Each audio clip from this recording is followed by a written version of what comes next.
Hello, everybody, and welcome to Speaker in the Spotlight, which is your chance to get to meet some of the speakers a little bit better that are speaking at the Children's Mental Health Matters Summit starting on the 16th of September. So it's not far away at all. The event is free. So if you haven't got your free ticket yet, you can head over to children'smentalhealthmatterssummit.co.uk and you can register there.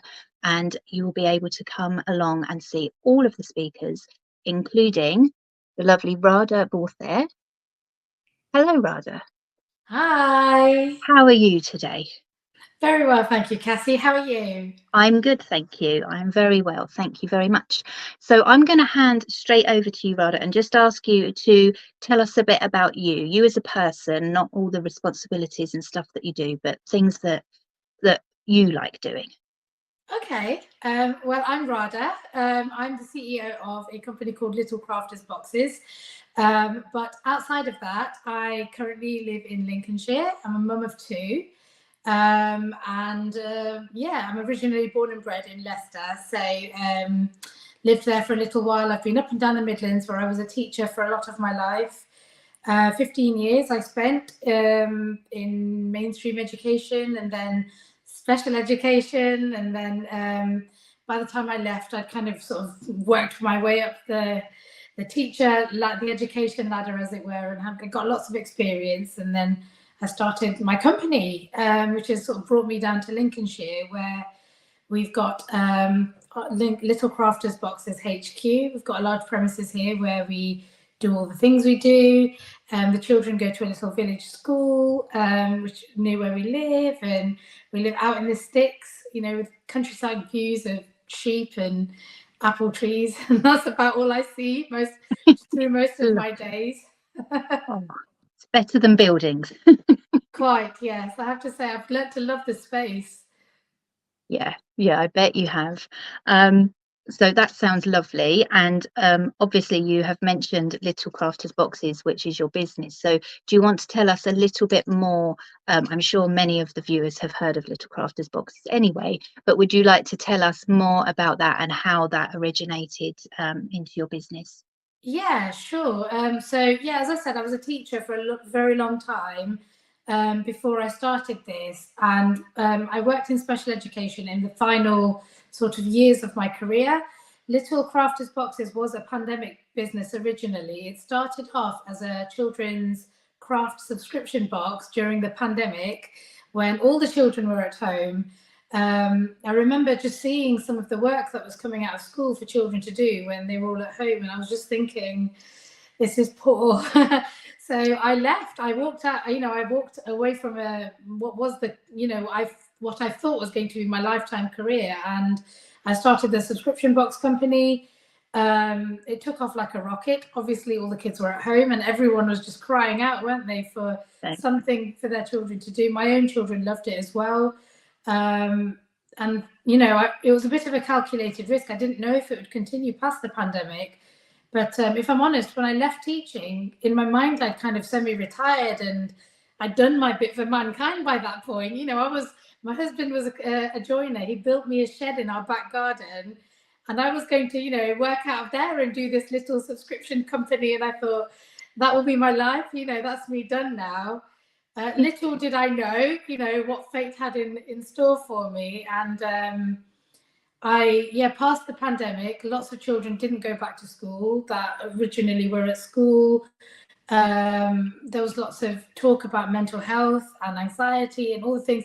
And not that it wasn't there before, but I think people were actually taking more note of what was going on in their head, I think, post the pandemic, and really evaluating what their priorities in life were. And I think the world just never went back to how it originally was. And I think what came out of it with Little Crafters was that we evolved, and we noticed that lots of children didn't go back to school, and so we started asking questions to the parents.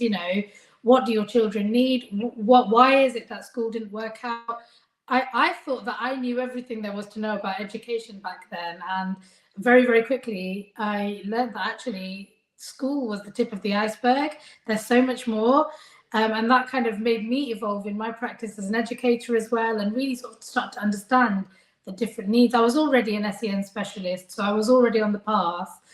And, you know, here we are, sort of 4 years down the line. We work now a lot with home educating families, children that are waiting to be placed. The numbers are huge. We're growing exponentially because we provide sort of all the services, not only the hands-on learning, but we understand, you know, what they need on a very deep level, and we provide those kind of accredited services where they can get certification and they can still get recognized learning, but just using a different alternative way. And that's what we're all about, really, and that's how it came about. I think the company is still evolving. We're into year 4 now. We're no longer anything near just a craft subscription box anymore. We're so much more than that now. Yeah. And, you know, the evolution is just based on what's needed and the change in what's happening in education, I think, and finding a solution for that gap. I think that's obviously with my skill set from before. I was never going to just semi-retire, was I? Let's face it. We've got 10 staff now and a massive premises where we design and manufacture everything. It's Wow. it's definitely got legs of its own now from where it once was. Yeah. That's amazing, and it's amazing, isn't it, how you get this idea and you have no idea where it's going to lead at all. But I love the concept behind your business, and you know, the fact that the children are awarded AQA rewards as a result of the I don't want to say work, as a result of the activities that they're Yeah. able to carry out. And I think that that's amazing for their confidence and their self-worth and all of that, you know, that stuff. Because ultimately, and I don't know if you feel the same, but if children have been in school and they come out, having a certificate is still, it's almost like ingrained in you, isn't it, that, you know, if you've got this certificate, it adds more to it. So Yeah, 100%. It's we've found a sort of a magical sort of balance between interest-led learning and in sort of re-engaging children and still being able to accredit them with formal recognized certification for what they're doing, which it was a bit of a grey area really in education in general. Even AQA, when we became a centre with them, they obviously knew me. I was an exams officer before as well in a previous life, so they knew me anyway by reputation. And initially they said no to us, you know, so sorry, we can't have centres like this. You know, normally we operate like this and it's in this box and it has to look like this. But, you know, I pursued it. And eventually they said, yeah, okay, you can test it out. You know, we'll see how it goes for a year. We'll give you centre status and you can do these certifications with, you know, the children in your community.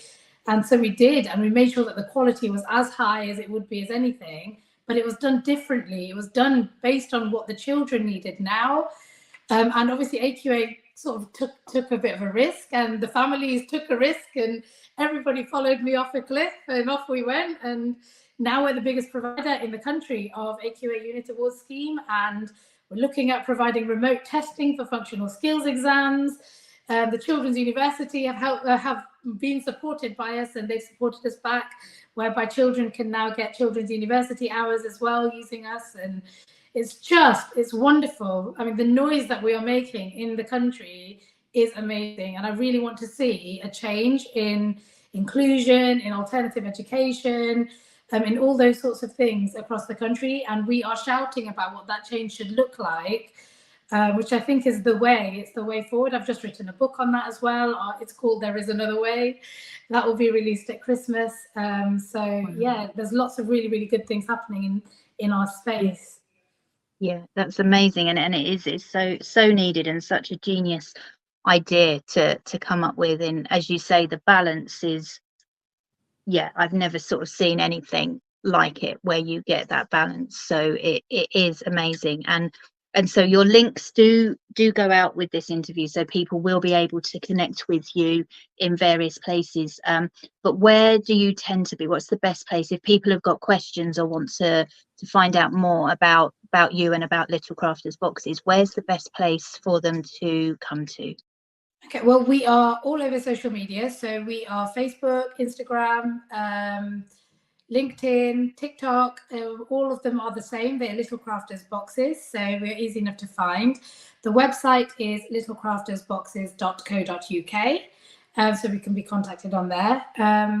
If you are on Facebook, though, I would definitely recommend the Facebook group. It's a really, really good place for parents as well as also wider community,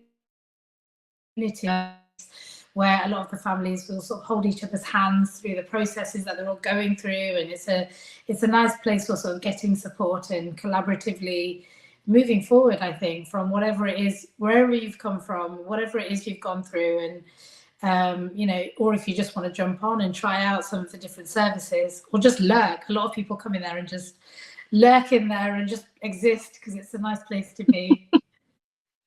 Yeah, and it is, everyone is really friendly there, so yeah, it would be a nice place to go. So just sort of change of direction slightly, I'm just wondering what it was that sort of drew you into taking part in this year's summit. Well, I saw it come up, Children's Mental Health Summit. Obviously, that's something that's really important to us because a lot of the families that we work with have gone through things which have meant that, you know, mental health, not just for the children, but also for them, have potentially suffered.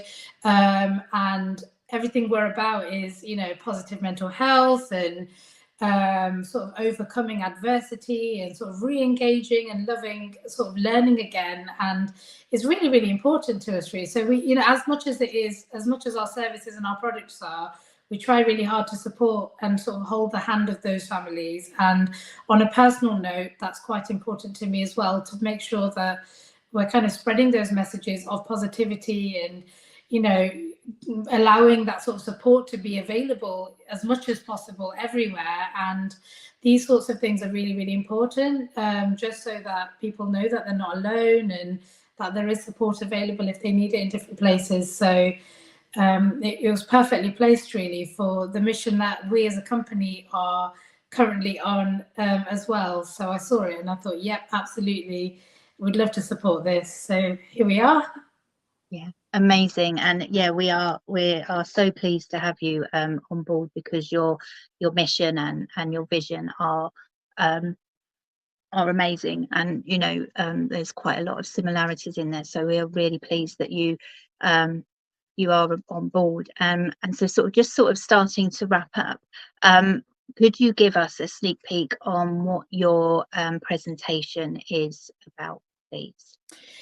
Yeah, sure. Okay, so it's all about different approaches to learning. And I wanted to do that because I think a lot of people come out of school, mainstream school, thinking that mainstream school was how children should learn. And sometimes they think that, you know, my child couldn't access this, or I don't want to access this.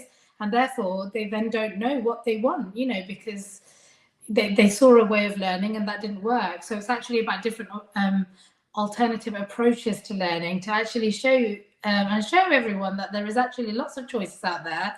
Mainstream education uses an approach, it's called behaviorism. I will talk about that more in the presentation. And there are other approaches too, which you can actually use. And once you identify the right approach for you as a family, then actually that's quite an exciting place, because once you know what it is you're doing, you can then actually look at that approach and go, right, okay, well, what else can we do?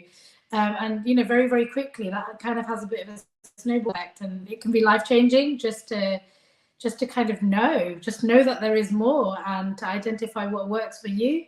So that's what my talk will be all about. Yeah, amazing. And it is very insightful, and I think, yeah, it's great once you realize there's more than one way. It sort of opens, or can reopen, that love of learning again. So I would really highly recommend tuning in to Radha's talk. So as we do come to the end, is there anything else that you wanted to say that I haven't asked, or do you feel we've covered everything? No, just, you know, to everyone who's taking part in the summit, absolutely make the most of watching as many people as you can. There's some really inspiring speakers going on. Cassie's done an absolutely amazing job of organising it all. I'm excited to see some of the other talks, and we hope you get a lot out of it. Yeah, we certainly do. So as I say, if you haven't registered, do register. Feel free free ticket. And thank you, Radha, for joining us today. I know how busy you are, so I do appreciate your time. And so for now, everybody, we will go, and please tune in again soon for another speaker in the spotlight. But for now, see you later. Bye bye.